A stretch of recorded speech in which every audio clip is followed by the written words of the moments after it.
to'xtab turinglar, ana hamma tayyor bo'lsin. Ana. Da. Keling, bilak taqib qo'ya qoling.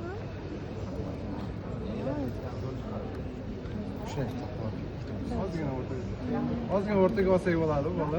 Davay, sizlar qanaqa qulay bo'lsa, turib olsinlar, bizga boqing. Bo'ldi? Ras. Bor. Hamma tayyor bo'lsa, yetsanglar boshlaymiz. Yo'q, sizlar yaqin kirib ketgansizlar-da. Borsizlar-da. Sal qo'linglarni cho'zinglar, ozgina olib Keling, men ushlab turaman. Bo'ldimi? Ozgina tushib qolyapsiz. Bo'ldimi? Ozgina. Assalomu alaykum aka, qalaysiz? Da, boshlaydim. Bo'ldimi? Ha, bor. Avvalambor assalomu alaykum, xush kelibsiz. Tabriklaymiz g'alaba bilan. Rahmat. Sizga avvalambor chuqur hamdardligimizni bildirmoqchi edik. Bilamiz, bu noxush xabarni siz tayyorgarlikni o'rtasida eshitib qoldingiz, lekin shunga qaramasdan jangni to'xtatmadingiz va tayyorgarlikni davom ettirdingiz. Bu ham alohida ana shu hurmatga sazovor bo'ldi ko'pchilik. Shu to'g'ri, maqsad qo'yganmiz, bayrog'ini baland ko'taramiz deb, kameralarni olamiz deb. Qizimga ham men buni va'da berganman, jahon chempionlikka men olib kelaman deb. Shu uchun men qaytganim bilan hech narsa o'zgarmadi. Yana 3-4 kun ketardi, bo'ldi. Lekin o'sha kunning o'zida go'dakchalarni qabrga qo'yish kerak. Men ulgurmadim bu narsaga, bu yoqdan tushib kelishga. Shu uchun maqsadlar sari yana oldinga borib va bu narsa bu g'alabamni sizga bag'ishlashga qaror qilib yana Amerika bosh vaziriga o'sha yerdan Rossiyadan uchib ketib janglarni o'tkazdik. Raqib tanlashda o'zimiz tanlaganimiz yo'q. Rakotga uchramagan raqib argentinalik yaxshi sportchi edi. Buni Dazn telekanalining o'zi berdi. Bu narsani bu bizga oxirgi bo'lish edi va keyingi jang xudo xolasa jahon chempionligi jang kamar uchun jang bo'ladi. O'zi asli shu jangda bo'lish kerak edi, lekin ular Enis bilan Stanionis ikkita kamarni birgalikda объединённый qilish uchun ular urushdi va unga men ruxsat berdim. Endi xudo xolasa o'sha g'alaba qozongandan jang qilamiz keyingi jang. Bu nokautingiz orqali siz mana shu o'z vazniningizda reytingda 5 pog'ona tepaga ko'tarildingiz. Hozir siz 11-o'rindasiz. Ko'rdingizmi? Bokserga ko'ra. Katta reytingda to'g'ri, endi tepak 5 taga ko'tarildim. Lekin WBA'da birinchi turda turgan bo'lsam, hozircha ham hozirdan biridaman va asosiy da'vogarlardan biri. Xudo xolasa keyingi jang men o'ylayman, o'sha hech kim qocha olmaydi va bu jang beriladi. Kamarni O'zbekistonga olib kelamiz, xudo xolasa. Keyingi jang shu jahon chempionligi jangingiz qaysi davlatda bo'lishi? Men o'ylayman Amerikada yoki Londonda. Tayyorgarlikni Amerikada olib borasiz. Albatta, tayyorgarliklarimiz yoki Amerikada yoki Rossiyada bo'ladi. Agar janglar Londonda bo'lsa, agar Londonda uchib borishimiz ham mumkin. Shunga keyingi raqibingizga da'vogarlik bo'lib turgan ikkita bokschi ham juda ham kuchli bo'lar. Albatta, bu yuqori darajadagi sportchilar, demak biz ham shu darajaga keldik. Bu yog'iga kuchsiz raqib yo'q. Hamma jahon chempionlar, hamma reytingda birinchi, ikkinchi o'rinda turganlar. Birinchi raundda o'sha chap qo'li bilan urgan zarbangizda raqib o'zidan muvozanatni yo'qotdi. O'sha birinchi raund o'zi tugatish niyatingiz bormidi yoki o'zingiz saqladingizmi o'z kuchingizni? Yo'q, saqlaganim yo'q. U bir qancha sekundlar, soniyalar yetmay qoldi. Bunga hammasi po plani ketdi, plan bo'yicha. Xudo xolasa endi men hech qachon nokaut qilaman deb ringga chiqmayman. Men avvalambor boks qanaqa chiroyli sportligini ko'rsatish uchun, tezlik, udar qanaqa bo'lishini ko'rsatish uchun, boksni iskustvo san'at darajasiga ko'rsatishni xohlayman.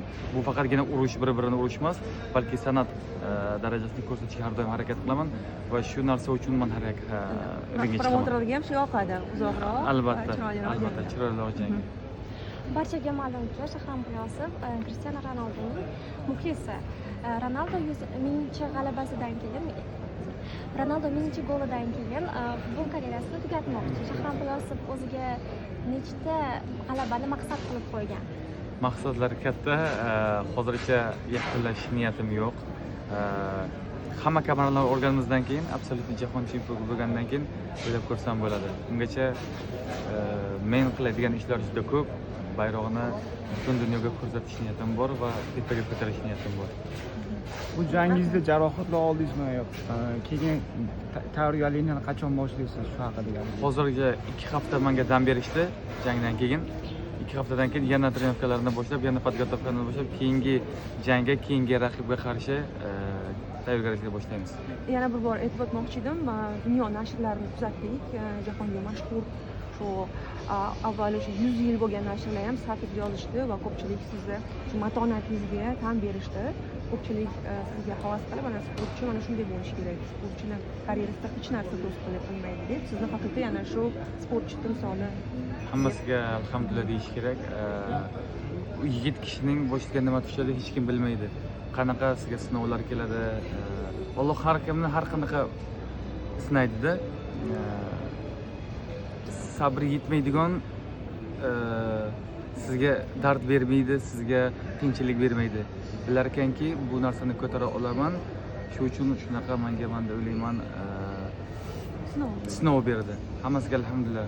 Yana oldinga intilib, Xudoga shukr qilib, yana mehnatlarimizni qilib, nima bersa shukr qilamiz. Boshqa ilojimiz yo'q.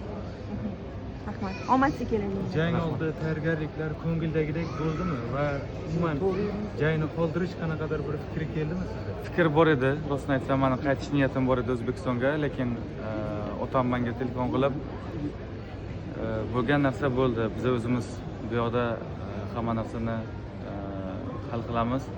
Sen maqsading sari boryapsan, seni kelishing 3-4 kun vaqt ketadi yana. Hech narsaga baribir ulgurmaysan, lekin jangdan qolib ketasan. Yana pozitsiyangni berishi mumkin deb otam menga dalda berdi. O'sha uchun men o'ylayman maqsadimiz sari ketyapmiz, ozgina qoldi.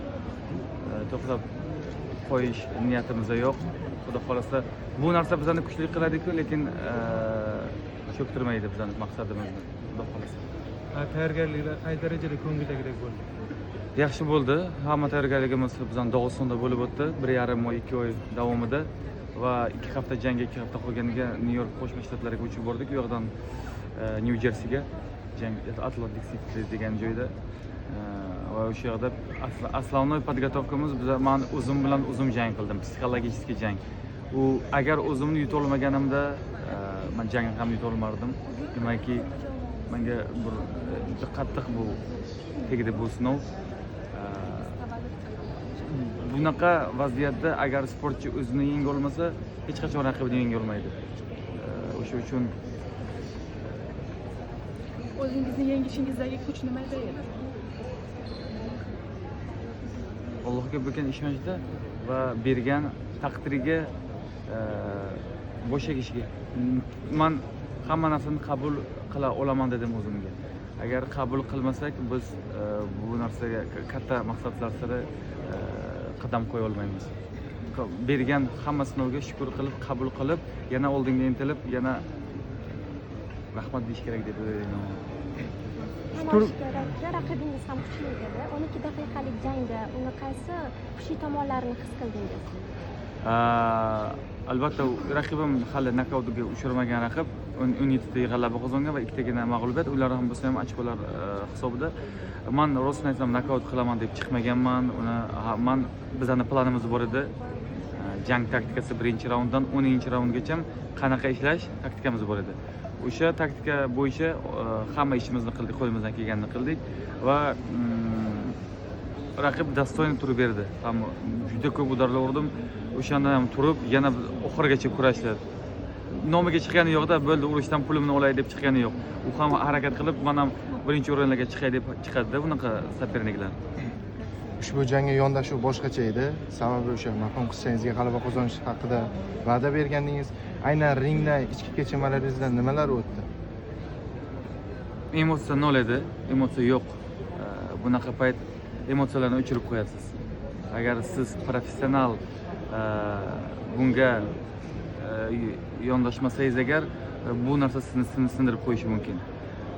O'sha uchun men emotsional tomonlarni, yuragini va psixologik hamma narsani o'zimga blok qo'ydim.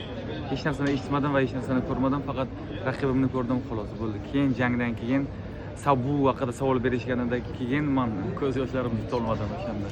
Markaziy jangni tomosha qildingizmi? Markaziy jangni tomosha qildim albatta. Qanaqa sizni kamchiliklarni ko'rdingiz ularni? Enis juda ham kuchli boksyor, juda ham aqlli, juda ham tezkor, juda ham zarbasi kuchli. Biza ham anoylardan emas, biza ham shunday yurganimiz yo'q. 20 yil ichida bu sportning ichida maqsadim bor, farqi yo'q menga kim raqib. Kamar kimda shu bilan jang qilib, kamardan xudo xolasa O'zbekistonga olib kelaman. Bojxonadagi hamkasblaringizni daldasini hech his qildingizmi? Har doim ularman bilan. Bojxona xudoga shukr, ular har doim menga dalda berib kelishadi va o'sha yerda bo'lgan paytim ham SMS yozib turishadi.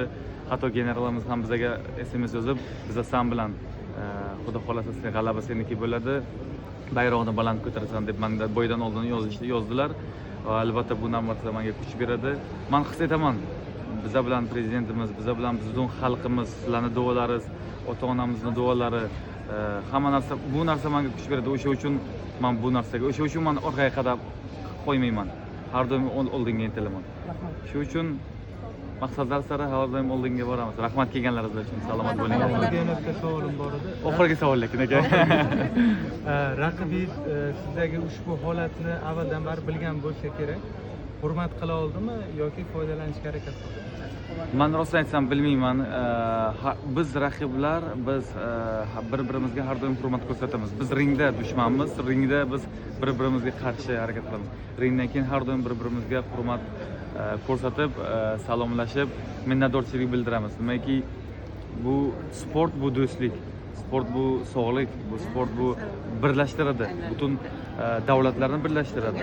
insonlarni birlashtiradi, millatlarni birlashtiradi. O'sha uchun o'ylayman bu narsa foyda bermaydi.